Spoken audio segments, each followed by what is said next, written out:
मोहोळमधून मोठी breaking news. मंत्री भरतशेठ गोगावले यांच्या हस्ते चरणराज चौरे यांचा सत्कार. हाय व्होल्टेज लढती धनशक्ती पराभूत. चरणराज चौरेंच्या कामाची पोचपावती. नामदार गोगावलेंकडून विशेष सत्कार. पेनूरचा गड राखला. विजयानंतर दुसऱ्याच दिवशी चरणराज चौरेंनी घेतला मंत्री भरतशेठ गोगावलेंचा आशीर्वाद. संपूर्ण जिल्ह्याचं लक्ष लागून राहिलेल्या आणि अत्यंत अटीतटीच्या झालेल्या पिन्नूर जिल्हा परिषद गटातील निवडणुकीत चरणराज चौरे यांनी ऐतिहासिक विजय संपादन केला. या विजयानंतर अवघ्या दुसऱ्याच दिवशी नवनिर्वाचित सदस्य चौरे यांनी राज्याचे कॅबिनेट मंत्री नामदार भरतशेठ गोगावले यांची भेट घेऊन त्यांचे आशीर्वाद घेतले. यावेळी मंत्री महोदयांनी चौरे यांचा जंगी सत्कार करत त्यांच्या कामाचं तोंड भरून कौतुक केलं. धनशक्तीवर जनशक्तीची मात. पिन्नूर गटातील ही निवडणूक अत्यंत प्रतिष्ठेची आणि हाय व्होल्टेज मानली जात होती. विरोधकांनी सर्व ताकद पणाला लावली असताना चरणराज चौरे यांनी मात्र जनसंपर्काच्या जोरावर हा विजय खेचून आणला.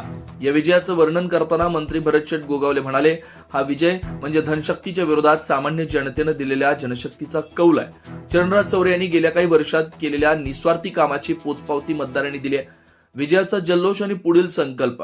निवडणुकीचा निकाल लागल्यानंतर पिन्नूर गटात जल्लोषाचं वातावरण आहे. चौरे यांनी विजयानंतर थेट मंत्र्यांची भेट घेतल्यानं कार्यकर्त्यांमध्ये प्रचंड उत्साह पाहायला मिळतोय. यावेळी मंत्री गोगावले यांनी चौरे यांना पुढील विकास कामांसाठी शुभेच्छा दिल्या आणि ग्रामीण भागाचा कायापालट करण्यासाठी खंबीर पाठबळ देण्याचं आश्वासन दिलं. कार्यक्रमातील प्रमुख उपस्थिती.